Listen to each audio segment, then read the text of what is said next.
ফের বড়সড় সাফল্য নদিয়ার কৃষ্ণনগর পুলিশ জেলার।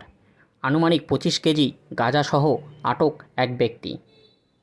মঙ্গলবার দুপুরে নদিয়ার কৃষ্ণনগর কোতোয়ালি থানার অন্তর্গত 12 নম্বর জাতীয় সড়কে বিশেষ তল্লাশি অভিযান চালিয়ে পাচারের আগেই 25 কেজি গাঁজাসহ এক ব্যক্তিকে আটক করে পুলিশ।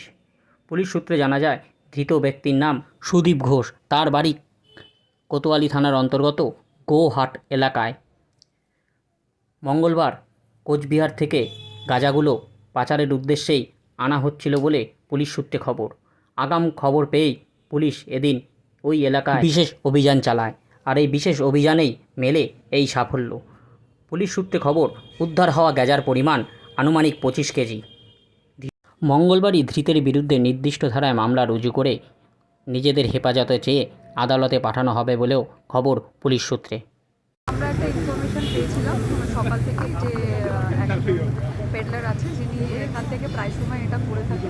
তো আজকে আমাদের কাছে সুযোগ ছিল এবং সেই সুযোগ অনুযায়ী আমরা আগে থেকে এখানে প্লট করা ছিল এবং আমাদের প্ল্যান অনুযায়ী আমরা যে অ্যাক্টিভিস্ট আছে তাকে আমরা অ্যারেস্ট করেছি। অ্যাক্টিভিস্টের নাম সুদীপ ঘোষ, ওর বাড়ি গোহাট, আমাদের কৃষ্ণনগর কোতোয়ালি থানার আন্ডারে। এবং যেটা ওর এখন বক্তব্য সেটা হচ্ছে ও রিটেল বিজনেস করে এটা, এবং মালটা কোচবিহার থেকে আসছিল। মোটামুটি আমরা যেটা ওজন করে দেখলাম অ্যাবাউট 25 কেজিস আমরা পেয়েছি এখন। এর সঙ্গে আর কেউ জড়িত আছে বা এখান থেকে নিয়ে আসা হচ্ছিল, সেই জায়গাটাকে আইডেন্টিফাই করা হয়েছে? এখনো পর্যন্ত তো আমরা ওকে জিজ্ঞাসাবাদ না করা অবধি কিছু বলতে পারবো না। আমরা ওকে পিসি নেব এবং পিসি পিরিয়ডে আমরা ওকে ইন্টারোগেশন করে জিজ্ঞাসাবাদ করব এবং তারপর ফার্দার ইনফরমেশন পাওয়া যাবে।